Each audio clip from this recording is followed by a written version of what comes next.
Welcome to the 2025 update of the San Remo cycle path. That absolute gem running along the Mediterranean coast in Italy.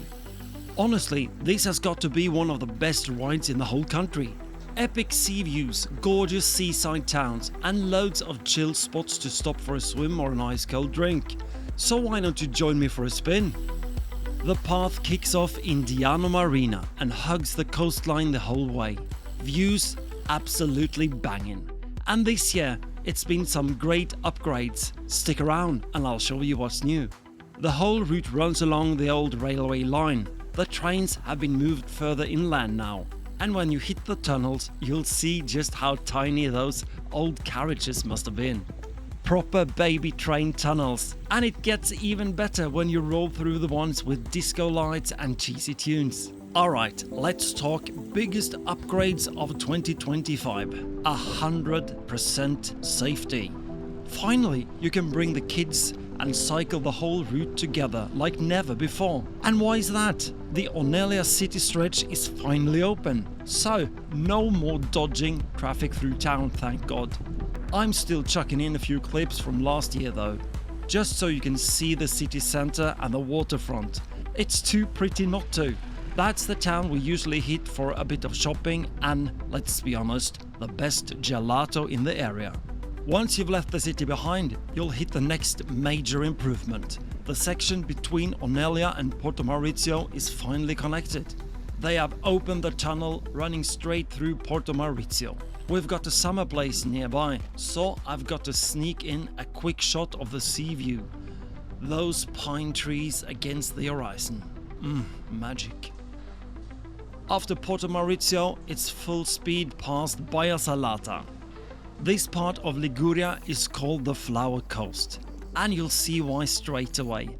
Massive bursts of oleander and bougainvillaea everywhere you look.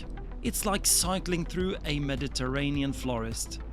Next up, San Lorenzo al Mare, the family's go-to beach spot. Got to make a stop here, it's tradition. You can also rent bikes if you haven't brought your own. Perfect for a spontaneous day ride. Then we cruise on past another picture-perfect town, San Stefano, with sea views so good they look fake. It's Sunday today, so the whole path is buzzing with cyclists, families, roadies, even the odd racers pretending they're in the Giro.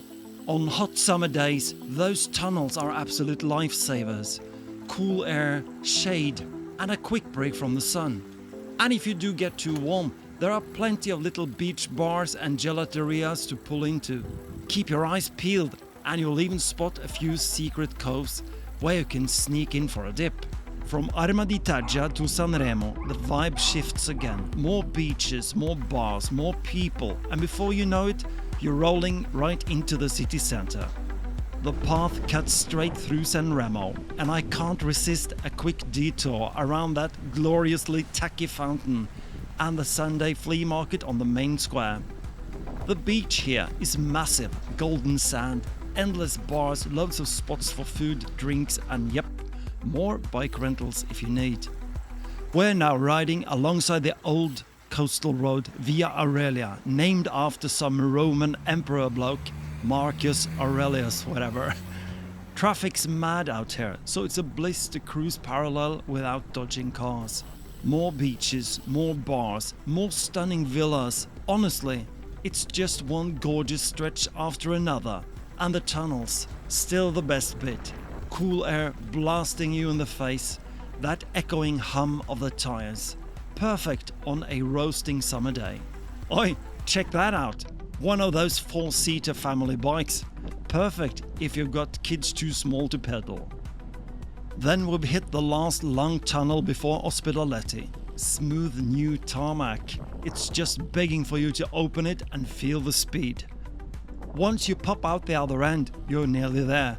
A few more lovely seaside corners and boom, you've made it. This is life, mate. Ospedaletti has that classic Pebble Beach vibe, kind of like Nice. And on Sundays, the whole promenade turns into a buzzing market. Perfect spot for a lazy day out. I clocked this ride at 35 kilometers on Strava, and it's completely flat. Proper, easygoing, perfect for anyone. grab a few drink breaks, slap on the sun cream, and you'll have the best day ever. So that's it for this year's updates. I actually tried asking one of the lads at the bike rental if there's gonna be more work done on the path next year, and he just went, "Forget it, mate. It's not getting any longer." Then I ran into a police officer who said, "Well, maybe, who knows, could be more coming." Classic Italy, right? No one really knows what's going on, but that's the half charm. One thing's for sure though, I'll be keeping an eye on it. And if they do upgrade or extend the path again next year, you can bet I'll be back with a brand new update video. Stay tuned. Still, I do most of my riding up in the mountains. A bit cooler up there, but if you're hunting for more routes, stick around and I'll show you some sights of the rides I take up the hills in Imperia. See you out there, yeah?